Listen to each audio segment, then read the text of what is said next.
Class 10th के जितने भी मेरे प्यारे विद्यार्थी 2023 बोर्ड एग्जाम देने वाले हैं, आज का यह वीडियो आप सभी के लिए मोस्ट इंपॉर्टेंट होगा, क्योंकि इस वीडियो में मैं लेकर के आ चुका हूं हिंदी विषय के ऐसे महत्वपूर्ण प्रश्न जो आपकी बोर्ड परीक्षा 2023 के लिए 100% इंपॉर्टेंट हैं। जी हां, वेरी वेरी इंपॉर्टेंट प्रश्न हैं और इन प्रश्नों को आप जरूर तैयार कर लेना। जैसा कि आप सभी जानते हो कि इस बार 20 प्रश्न आएंगे बहुविकल्पी, और इन 20 प्रश्नों का आंसर आपको OMR शीट में फिल करना होगा। और कैसे फिल करना है आंसर, मैंने वीडियो ऑलरेडी प्रोवाइड करा रखी है, आप चैनल की प्लेलिस्ट में देख सकते हैं। और यहां पर आप ध्यान दीजिएगा, प्रश्न हिंदी विषय के हैं और सबसे महत्वपूर्ण प्रश्न हैं। 25 प्रश्नों को मैं इस वीडियो में सम्मिलित करूंगा और इनसे रिलेटेड जो भी प्रश्न आपकी बोर्ड परीक्षा के लिए और भी महत्वपूर्ण होंगे उनको भी इस वीडियो में सम्मिलित करूंगा। तो काफी ज्यादा इंपॉर्टेंट है यह वीडियो आप सभी के लिए, तो वीडियो को बिल्कुल स्किप मत कीजिएगा, वीडियो को लास्ट तक देखिएगा। और साथ ही यदि आप चैनल पर नए हो तो चैनल को जरूर सब्सक्राइब कर लीजिएगा। यहां पर पहला प्रश्न है, निम्नलिखित कथनों में से सत्य कथन की पहचान कीजिए। यहां पर 4 कथन दिए गए हैं, कथन पर भी आधारित एक प्रश्न आएगा। 4 कथन दिए गए हैं, यहां पर कौन सा कथन सत्य है और कौन से असत्य हैं। पहला कथन दिया गया है, धर्मवीर भारती रीति मुक्त धारा के कवि हैं। दूसरा है, त्रिवेणी रामचंद्र शुक्ल का प्रसिद्ध उपन्यास है। तीसरा है, कुटज डॉक्टर हजारी प्रसाद द्विवेदी का प्रसिद्ध निबंध है। और चौथा है, अर्धनारीश्वर के लेखक जयशंकर प्रसाद है। यहां पर कथन सही कौन सा है, धर्मवीर भारती रीति मुक्त धारा के कवि हैं, यह गलत है। त्रिवेणी रामचंद्र शुक्ल का प्रसिद्ध उपन्यास है, यह भी कथन गलत है। और कुटज डॉक्टर हजारी प्रसाद द्विवेदी का प्रसिद्ध निबंध है, यह कथन क्या है, सही हो जाएगा।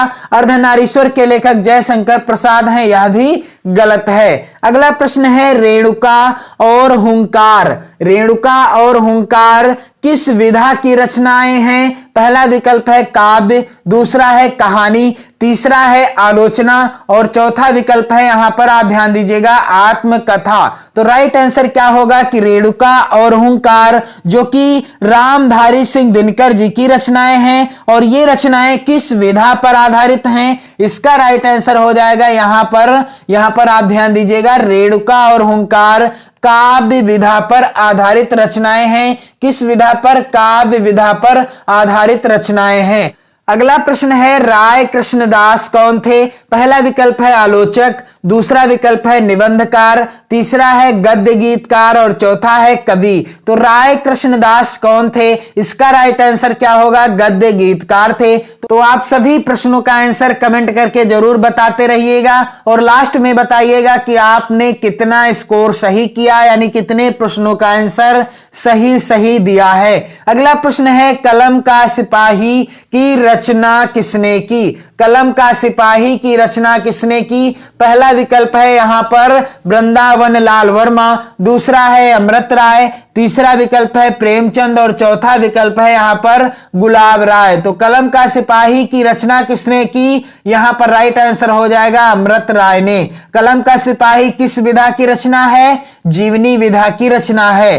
कलम का सिपाही, यहां पर ध्यान दीजिएगा, कलम का सिपाही किसकी जीवनी है, तो मुंशी प्रेमचंद जी की जीवनी है। अगला वेरी इंपॉर्टेंट प्रश्न है, धर्मयुग के संपादक थे। तो धर्मयुग के संपादक कौन थे। पहला विकल्प है श्री राम शर्मा, दूसरा विकल्प है मुंशी प्रेमचंद, तीसरा विकल्प है धर्मवीर भारती और चौथा है महादेवी वर्मा। तो धर्मयुग के संपादक कौन थे, राइट आंसर क्या होगा मेरे प्यारे विद्यार्थियों, धर्मवीर भारती। कौन थे, धर्मवीर भारती थे। अगला प्रश्न है, मुंशी प्रेमचंद द्वारा संपादित पत्रिकाएं हैं कौन सी। यहां पर पहला विकल्प है मर्यादा और हंस, दूसरा विकल्प है छाया और प्रभा, तीसरा विकल्प है सुधा और हंस, चौथा विकल्प है सरस्वती। तो मुंशी प्रेमचंद जी के द्वारा संपादित पत्रिकाएं कौन सी हैं, इसका राइट आंसर क्या होगा मेरे प्यारे विद्यार्थियों, मर्यादा और हंस। ये जो पत्रिकाएं हैं इनका संपादन मुंशी प्रेमचंद जी ने किया था। अगला प्रश्न यहां पर है, अंजलि काव्य के रचयिता कौन है? पहला है विकल्प यहाँ पर वियोगी हरि, दूसरा विकल्प है राम कुमार वर्मा, तीसरा विकल्प है यहाँ पर आप ध्यान दीजिएगा, तीसरा विकल्प है विष्णु प्रभाकर और चौथा विकल्प है राम नरेश त्रिपाठी। तो अंजलि काव्य के रचयिता कौन है? यहां पर आप ध्यान दीजिएगा, राइट आंसर हो जाएगा राम कुमार वर्मा। राइट आंसर क्या होगा? राम कुमार वर्मा। तो मेरे प्यारे विद्यार्थियों, आप सभी इस वीडियो को शेयर जरूर करते रहिएगा। अगला प्रश्न है, परीक्षा गुरु के लेखक कौन हैं? पहला विकल्प है इंसा अल्लाह खां, दूसरा है लाला श्रीनिवास दास, तीसरा है मुंशी प्रेमचंद और चौथा है सदा सुखलाल। तो परीक्षा गुरु के लेखक कौन है? इसका राइट आंसर क्या होगा मेरे प्यारे विद्यार्थियों? परीक्षा गुरु लाला श्रीनिवास दास जी का उपन्यास है और यह उपन्यास हिंदी का पहला उपन्यास है। यदि प्रश्न आता है हिंदी का पहला उपन्यास कौन सा है, राइट आंसर होगा परीक्षा गुरु। और यदि प्रश्न आता है परीक्षा गुरु रचना किस विधा पर आधारित है, तो यह उपन्यास विधा पर आधारित है। आप ध्यान दीजिएगा, उपन्यास विधा पर आधारित रचना है। अगला प्रश्न है, कलकत्ता से पीकिंग किस विधा की रचना है? पहला है विकल्प यात्रा वृतांत, दूसरा है रिपोर्टाज, तीसरा है संस्मरण और चौथा है कहानी। तो कलकत्ता से पीकिंग किस विधा की रचना है? इसका राइट आंसर हो जाएगा यात्रा वृतांत। यहां पर राइट आंसर क्या है? पहला विकल्प सही है, यात्रा वृतांत। अगला प्रश्न है मेरे प्यारे विद्यार्थियों, आप सभी इस वीडियो को शेयर जरूर कर देना। और प्रश्न क्या है, जय पराजय किस विधा की रचना है? जय पराजय किस विधा की रचना है? पहला विकल्प है कहानी, दूसरा विकल्प है उपन्यास, तीसरा विकल्प है नाटक और चौथा विकल्प है आत्मकथा। तो जय पराजय किस विधा की रचना है? इसका राइट आंसर क्या हो जाएगा मेरे प्यारे विद्यार्थियों? तो जय पराजय किस विधा की रचना है? यहां पर राइट आंसर क्या होगा? नाटक विधा की रचनाएं हैं। और आप सभी ध्यान दीजिएगा, वेरी इंपॉर्टेंट प्रश्न है, आप इस वीडियो को शेयर जरूर कर देना अपने सभी मित्रों में और इन प्रश्नों को जरूर तैयार कर लेना। अगला प्रश्न है, एकांकी सम्राट कहा जाता है राम कुमार वर्मा को, सेठ गोविंद दास को, तीसरा विकल्प है हरि कृष्ण प्रेमी को और चौथा विकल्प है मोहन राकेश को। तो एकांकी सम्राट किसे कहा जाता है? इसका राइट आंसर हो जाएगा राम कुमार वर्मा को। और इनकी प्रसिद्ध एकांकी का नाम क्या है? दीपदान। एकांकी क्या है? दीपदान एकांकी है, डॉक्टर राम कुमार वर्मा जी के द्वारा रचित है और इन्हें एकांकी सम्राट भी कहा जाता है। अगला प्रश्न है यहां पर, हिंदी का प्रथम महाकाव्य माना जाता है। पहला विकल्प है पृथ्वीराज रासो, दूसरा विकल्प है पद्मावत, तीसरा विकल्प है रामचरितमानस और चौथा विकल्प है यहां पर रामचंद्रिका। तो राइट आंसर क्या हो जाएगा कि हिंदी का प्रथम महाकाव्य माना जाता है, कौन सा माना जाता है? पृथ्वीराज रासो माना जाता है, जो कि चंद बरदाई, किसके द्वारा? चंद बरदाई जी के द्वारा लिखा गया महाकाव्य था। अगला प्रश्न है मेरे प्यारे विद्यार्थियों, साकेत के रचनाकार कौन हैं? पहला विकल्प है जयशंकर प्रसाद, दूसरा है दिनकर रामधारी सिंह दिनकर, तीसरा है मैथिली शरण गुप्त और चौथा है भगवती चरण वर्मा। तो साकेत किसकी रचना है? मैथिली शरण गुप्त जी की रचना है। अगला प्रश्न है, छायावाद के कवि कौन हैं? तो छायावाद के कवि कौन हैं? यहां पर पहला विकल्प है कुंवर नारायण, दूसरा है जयशंकर प्रसाद, तीसरा है अज्ञेय और चौथा है माखन लाल चतुर्वेदी। तो इसका याद करने का ट्रिक क्या है इस प्रश्न को? यानी छायावादी युग का किसी का भी नाम आ जाए, आप आसानी से याद रखिएगा।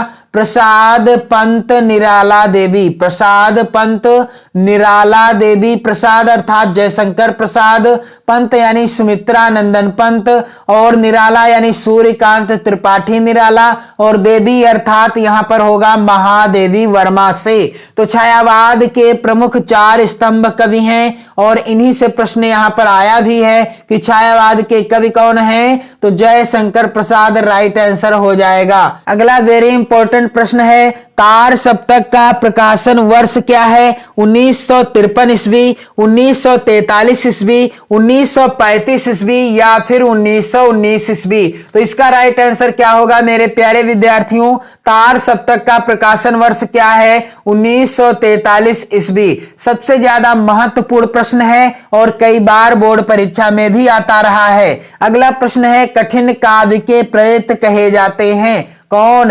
पहला विकल्प है भूषण, दूसरा विकल्प है घनानंद, तीसरा है केशव और चौथा है यहां पर जायसी। तो कठिन काव्य के प्रेत कहे जाते हैं, कब कहे जाते हैं मेरे प्यारे विद्यार्थियों? कठिन काव्य के प्रेत कहे जाते हैं किसे? केशव दास को कठिन काव्य का प्रेत भी माना जाता है। अगला वेरी इंपॉर्टेंट और सबसे इजी प्रश्न है, रामचरितमानस में कुल कांडों की संख्या कितनी है? पहला विकल्प है 8, दूसरा है 7, तीसरा है 9 और चौथा है 6।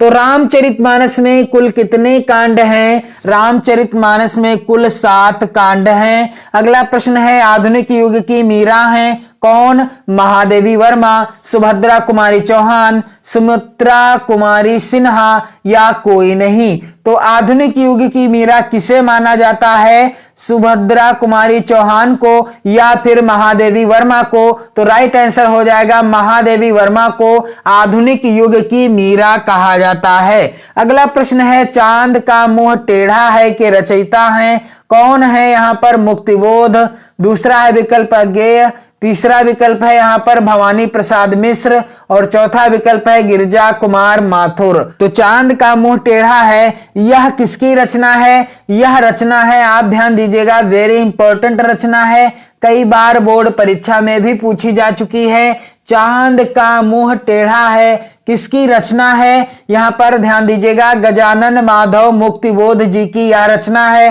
पहला ही विकल्प क्या है? सही हो जाएगा।